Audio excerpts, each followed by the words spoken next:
What you talking about, Daddy? Dirty Raw. An exclusive. APNG TV. Just shut up and listen. Welcome to the Let's Talk About It podcast.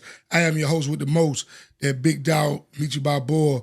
And right now, I got a special guest in the building, the man, the myth, the legend, Kojak. Welcome to Let's Talk About It. What's up, player? Man, what it do, Big Daddy, man? Man, you know, man, just living life, bro. Just grinding, you know what I'm saying? Taking it one day at a time. For sure, for sure. For sure, man. But look, you know, obviously I know who you are, and a lot of other people that's gonna be watching this know who you are. What up? But it's a big world.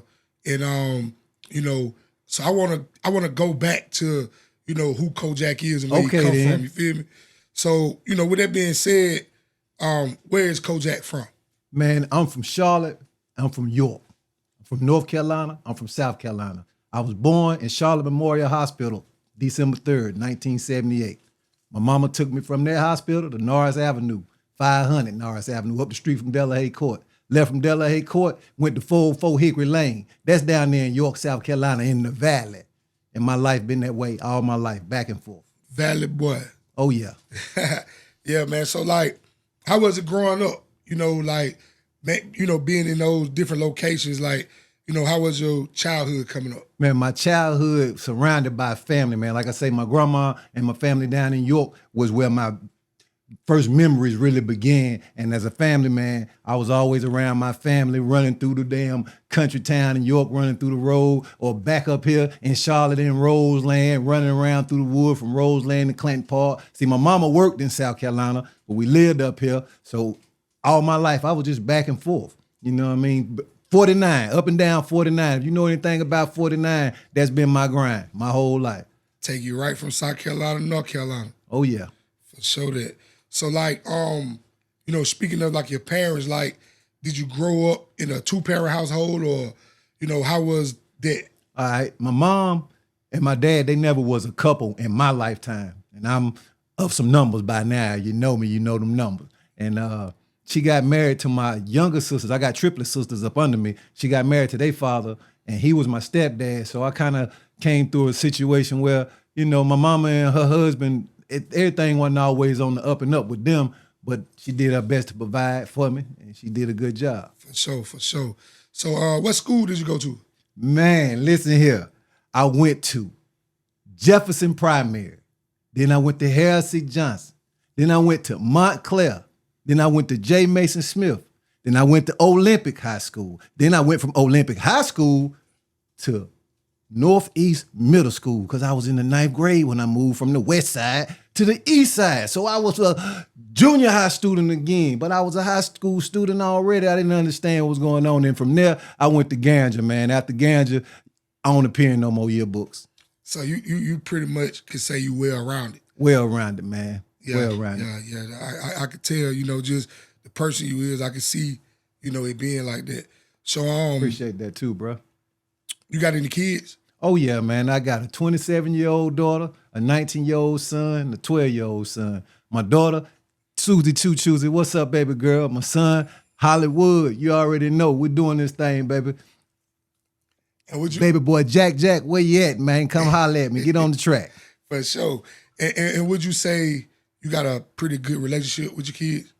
Pretty good, man. The time that I did, because y'all know I was gone for a minute, it really put a damper and a strain on the relationship, because it's like I abandoned them. So I had to come home and rebuild a relationship with each one of them, and I'm still in the process of that. And it ain't easy. It's a day-to-day process, bro. As you one should. Day at a time. For sure. Respect.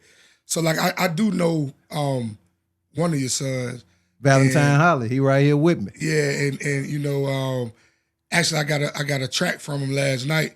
He pretty dope with them beats. Oh yeah. And so, you know, it's fair to say that musical gene been passed down.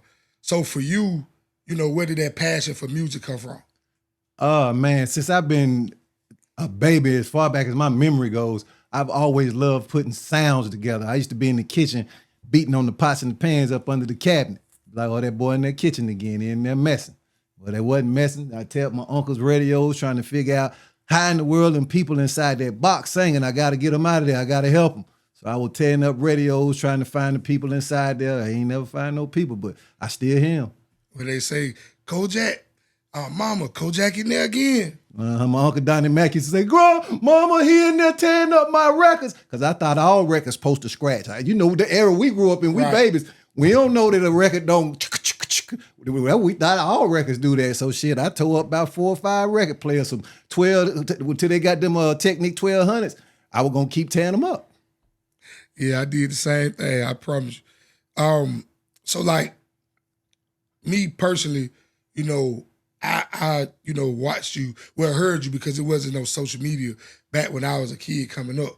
And, you know, on the way to school, we always used to listen to Power 98. All right. And you was a person that would call in and, you know, you would do freestyles. And I just always remembered, you know, the name Kojak because I wanted to be a rapper. Yeah. And I knew that you was from the area, but I didn't know you personally. For sure. But it inspired me because, you know, from some, you know, just to hear someone from the Carolinas on the radio, because, you know, when we young, you think the radio is everything. Like, Yeah. you couldn't tell me No Limit Larry them wasn't superstars Right. back then. So Right. just to hear you doing that and hearing them, you know, admire your talent when you was calling in freestyle, like, that made me always, you know, wonder who this person was. Right.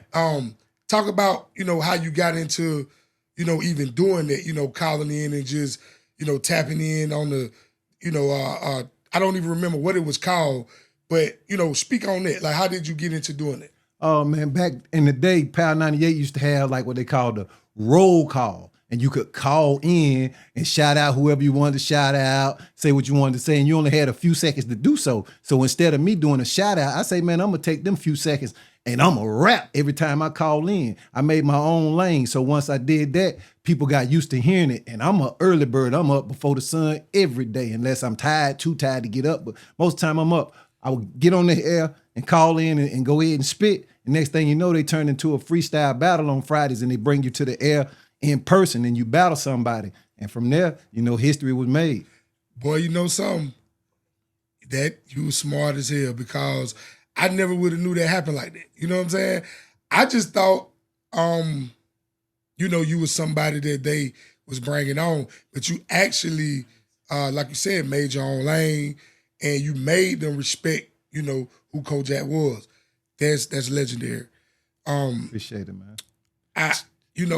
I finally did get to meet you when I got out of prison and I was doing my music thing and we was running around in Rock Hill and we was running across each other in some open mics. Yeah. And I remember you was part of a crew called the Blank Squad, right? Blank Squad. What up, babe? Hey, I'm telling them boys used to come there and go crazy.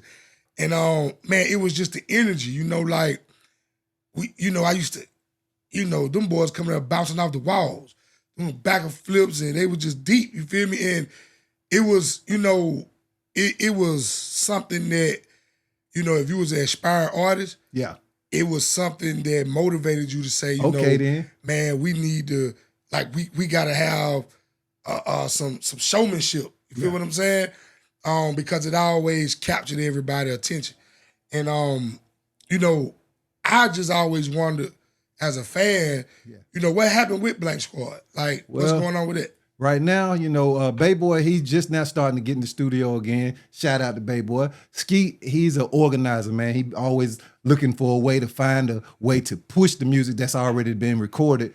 And J Love, I ain't no telling what's going on with him, but everybody trying their best to still make something shake.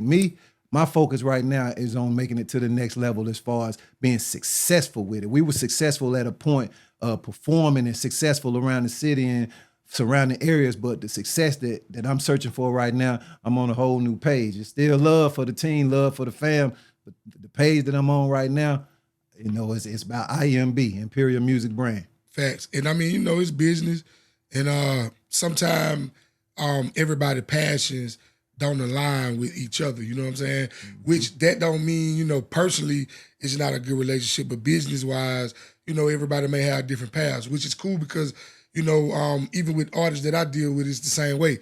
But I do want to put this out in the air. Blank Squad, we need an album.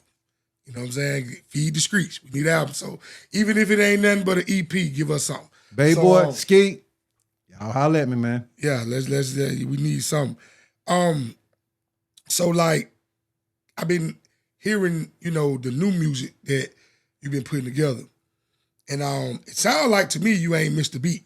You know what I'm saying? Actually to me, you sound like you actually in your pocket and you found that growth, you know, that all artists find at a point of time. Yeah. Is real, it's real music. You know what I'm saying? It's real soulful. You know, you really talking about something. You're not just, you know, putting a bunch of words together. Where, you know, like where did that come from? Like what made you feel like, hey, I want to actually put together music that means something at this point? I'm a real emotional type of person. For the people that really know me personally, like I wear my heart on my sleeve. So the music, my strongest music, I feel like is when I'm really tapping into that part of me and being as open book as I can be for the listener and for the audience. Cause I feel like I got a core audience of about 120 to 150 people, to be real with you. People that have always listened to my music, people that always in my inbox, like, Jack, you ain't got nothing new. So I make music for those people who feel how I feel. You got to keep that fan base fed, because one thing about it, you know, that I done learned, you have people that have been following you from the beginning, and no matter if, you know, it's on a major level, an independent level, or if you're just doing it for a hobby, them people are always looking for the next thing from you.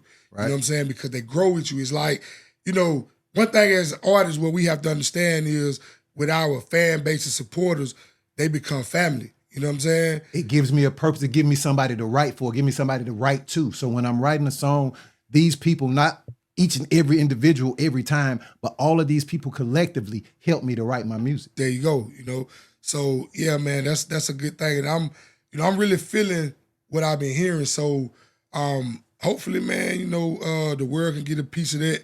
And are you open to working with other artists? Are you Most trying to definitely. sign other artists, or Most definitely. you know, what's the thought process with that? Man, I am wide open right now. We building from the ground up at IMB, Imperial Music Brand. It's Young Superstar, Valentine Holly, Susie Too Choosy, Tay-Ski, Kojak the Black Mac, now known as OG Jack. And you know I keep my partner Zoe with me. If I don't say Zoe, he gonna come over here fussing. So Susie, is that the female that I was hearing? Yeah, that's my daughter. That's your daughter. Why did I say that got to be Kojak's daughter when I was listening to it? But let me tell you why I didn't ask you that. I was hearing the music, and I said, and I should have knew better, but I said, I don't think Kojak's daughter be talking like that on this track. You know what I'm saying? But as an artist, I should have knew, like, She say, Daddy, you might not want to come to the studio tonight. All right, baby, do your thing. But you know, we artists, so we understand the art. And you know, I did have that thought because you know, it just, I don't know, I guess it was just the energy. I was like, but I didn't ask that because, you know, I'm like, oh, maybe not. But that make a lot of sense.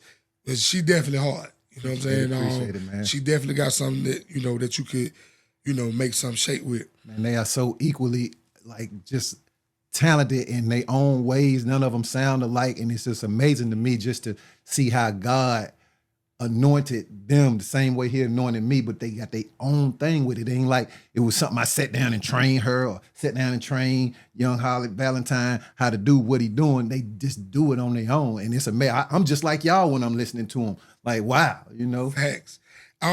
Man, it's a gift, and sometimes, you know, genes don't just mean, you know, the physical, you know, what it look like. Like sometimes, man, that little seed, you know, that you sow, man, it go a long way. And yeah, I'm impressed. I'm impressed. Appreciate it, bro. To Appreciate say the it. least. But so man, you know, this is the Let's Talk About It podcast. So Let's talk about it.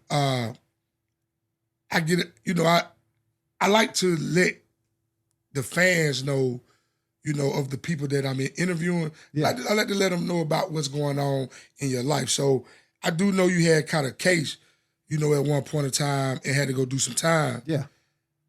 So what happened with that and how much time did you actually have to do? All right. Y'all know, South Carolina don't play no games. I was trafficking some work, trying to get to some money so I can invest in this music. I wasn't one of the cats that's buying all this flossiness and big cars and all that. All I was doing was my music and making sure I could eat, make sure I could take care of my kids. In the process, I got hit. You pay the piper. You dance to the music, you got to pay. So I did my time. I had to do 8.5 off of 10. I served my time, came home, and we right back at it. Right.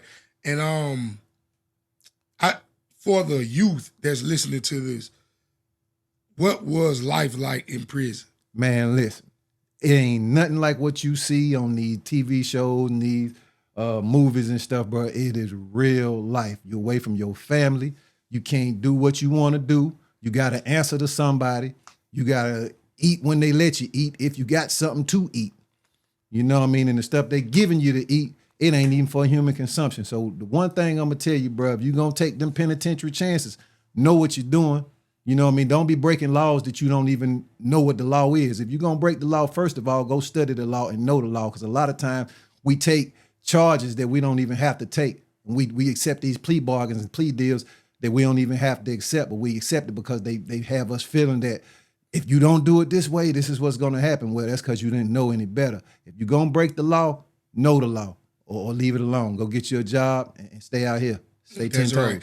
And that actually answers the next question that I was going to ask you because, I was going to ask you what advice do you have for that young, teenager or, young man that's outside and trying to figure it out, may not have what they would desire or, maybe in a home where the parent might not be well off and they just, want to take the easy route. But that basically summed it up. I would like to say it this way then. I'm going to make it simple for y'all. The money that I made before I went and done 8.5 years, it stopped once I got the time, once I was sentenced. The money stopped. If I had been working at McDonald's, Burger King, Walmart, wherever, the money would have continued to go on. So for the 8.5 years while I wasn't making any money in the street or at a job, which I could have still been at, compared to the money that I missed. Think about it. Just get you a little job and do the best that you can to maintain with that and invest in yourself. Out in the street, it ain't guaranteed that you're going to be able to invest in yourself. Some people win, some people don't. You know what I mean? Everybody ain't going to have the same outcome, but I guarantee you, if you work in a job where they can't come take you away, your chances is better. And that's a word. For real, man. So for you, maxing out of prison, coming back home after 8.5 years, how was that transition? Listen, bro, y'all ever seen I'm Gonna Get You Sucker? Fly Guy come out, we had them doggone aquarium shoes on with the fish in the bottom, and they walking, they break. Man, I was Fly Guy because I just knew I was still fly. I thought I was on point, and I was behind. I was lost, confused, things changing, moving faster than what I was used to. All this technology, I always got to ask somebody, hey, man, how to do this without my son and my daughter showing me different little things with my phone. I don't even know how to use my phone right. You know what I mean? So it's a lot of adjusting, and it took, I've been home over 3 years now, right there, a little bit past 3 years. It's taken that much time for me to really completely adjust to being back into society. So it's a process, and it's a one day at a time process because some days are better than others. But, it definitely has been a journey. Right, for sure. And how are you mentally? Today, where do you feel, your mental space is, I feel like I'm pretty healthy. I'm strong. I found myself last night just sitting here alone making some music, and I shed a few tears toward the song that I was making because I'm in touch with my music and myself like that, right?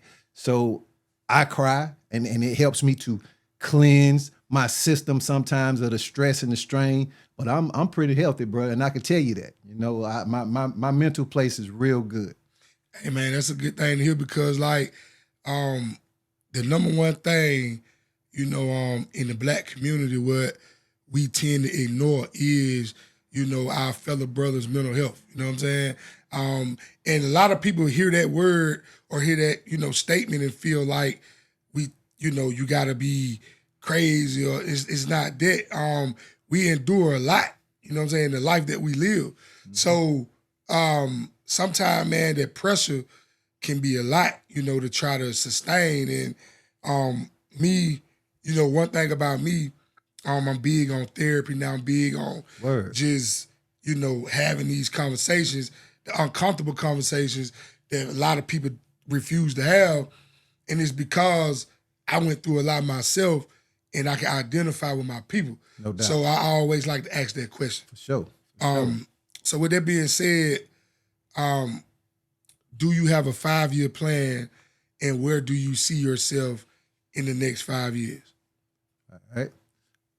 I wouldn't say I've had a 5-year plan. Mine's more like a 3-year plan. And within the next 3 to 5 years, I see myself sitting successful, being able to take care of my family, being able to pay all my bills with the music and the entertainment. And I set myself up I'm structuring myself to be able to do that by working a job and investing my money into the music. Same way when I was investing, when I was getting the other money. But this time around, I ain't got to worry about them saying, let's go take this ride, because I ain't getting on that bus. Yeah, because the wealthy people, not rich, but wealthy, they say they plan for the future.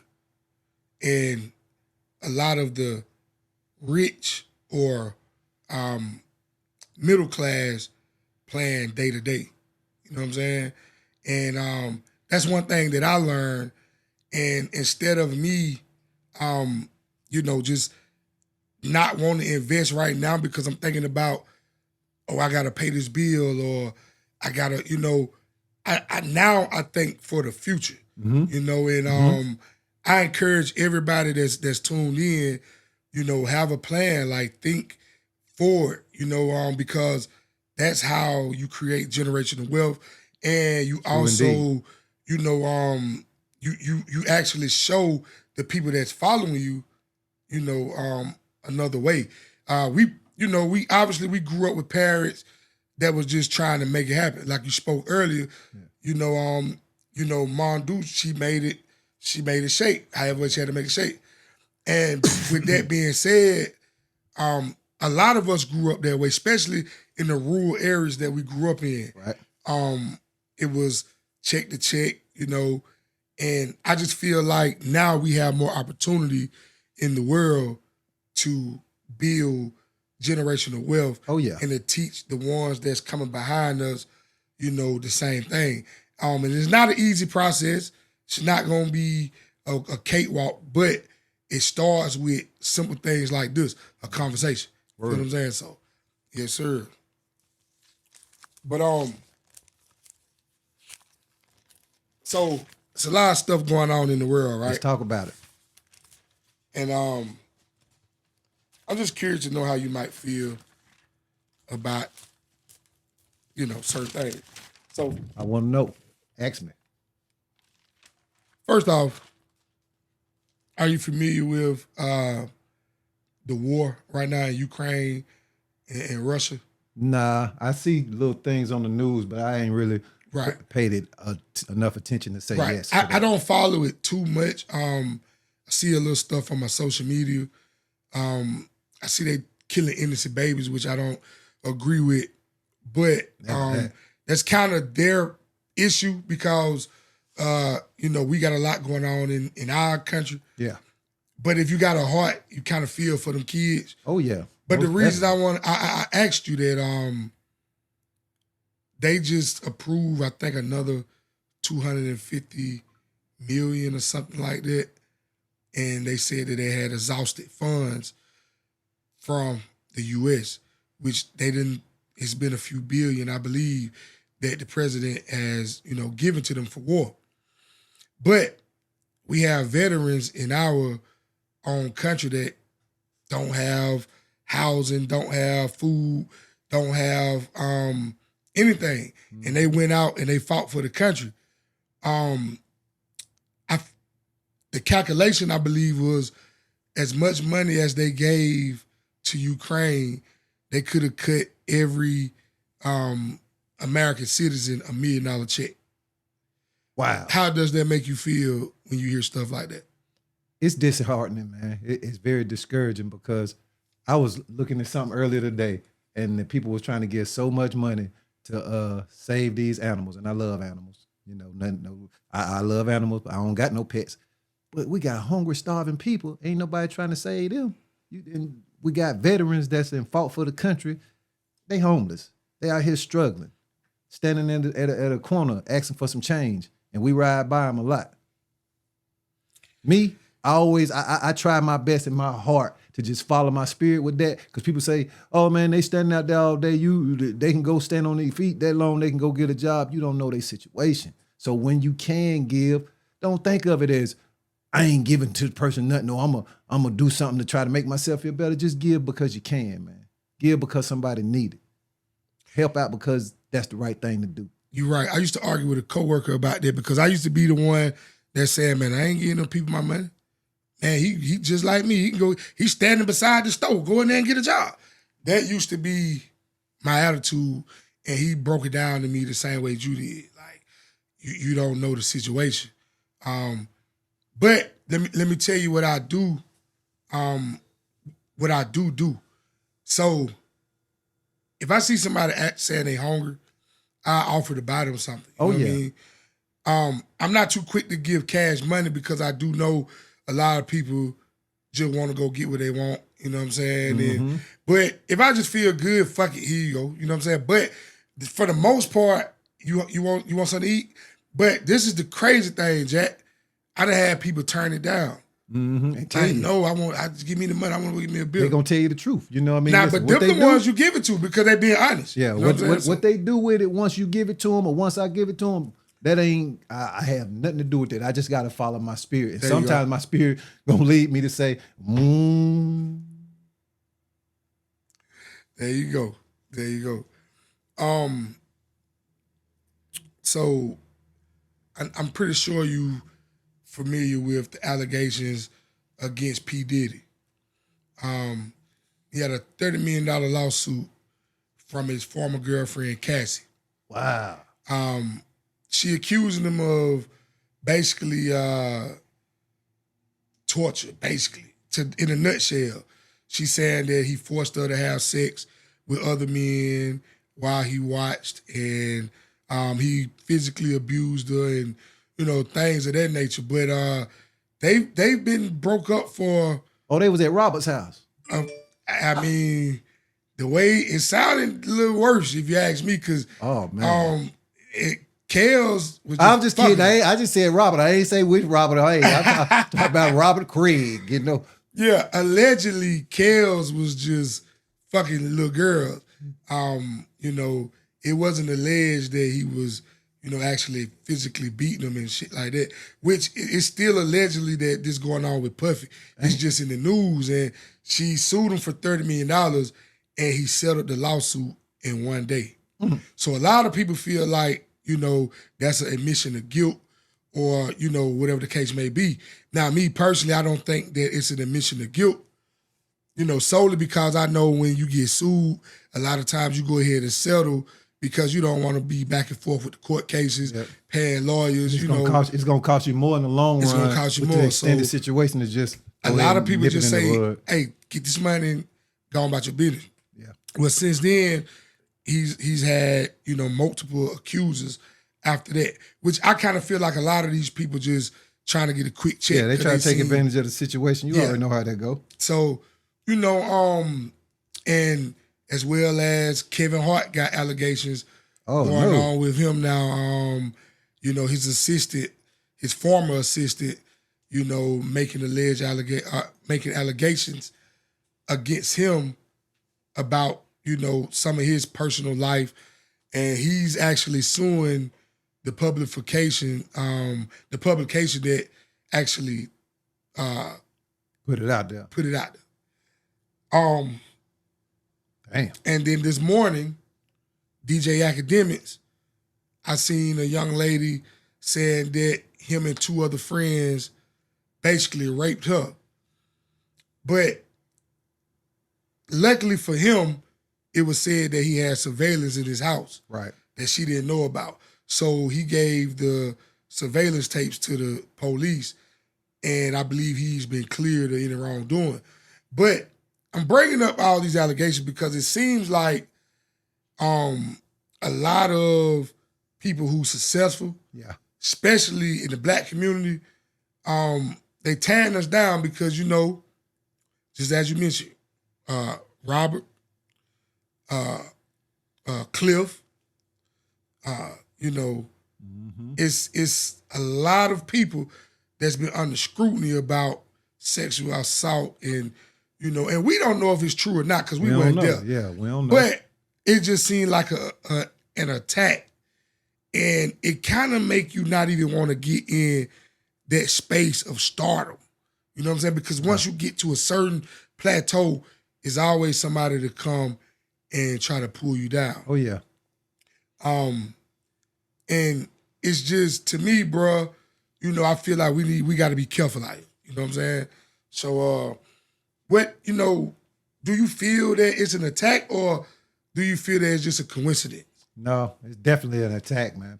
I feel like once you get a certain status, if you don't want to succumb to those that are in power, the people that pull the strings, they might want to put that string around your neck. Man, it's a dangerous game. But OG Jack, man, I got one more question for you. Let's talk about it.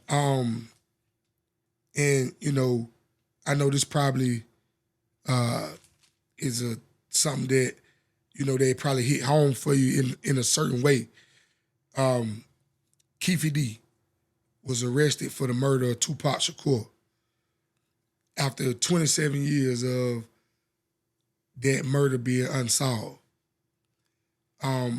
He wrote a book about it, and he wrote the book after he actually confessed to it when he was, he had a PCP charge, I believe, in Las Vegas. I'm not sure which city.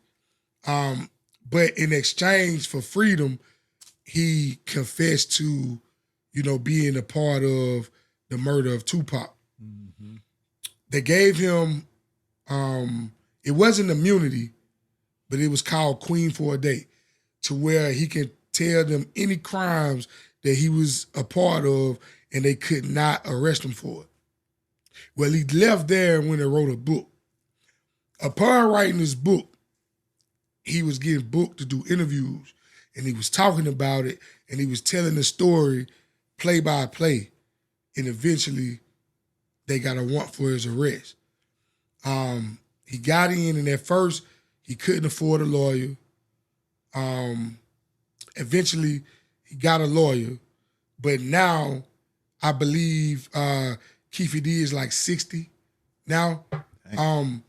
So even a 10-year sentence at this point is like a life sentence to him. Do you feel he should have just took that to the grave, or, you know, did the world deserve to know what really happened on the night of the murder of Tupac Shakur? Man, I'm really like, I don't even know how I feel about it, because Tupac been gone a long time. I just wish people let the man rest. Whether he did it or not, this Keffe D dude, I think it's a publicity stunt personally, but rest in peace to Pac, man. One of the greatest to ever done it. And that's all I can say to that, bro, because it's still touching all these years later, you know. They took something from us. Even with Biggie, they took something from us, man. And I don't like it. Definitely. Well, Kojak, OG Jack. Oh, yeah. Okay, I then. appreciate you for tapping in with me. Man, thank you for having me on, man. It was my pleasure. You know, I done told you off camera how I feel about your legacy and how you inspired me. So, man, that's inspiration to me, because, bro, you fire. And I'm talking about, listen, y'all, he doing the podcast, but don't for 1 second not know D-Simp is a top-notch, top-tier artist, not a rapper, not an entertainer, but an artist. All that falls underneath that and with that. Shout out, man. Appreciate you, brother. This here, Till next time, Brody, let's talk about it. Let's talk about it.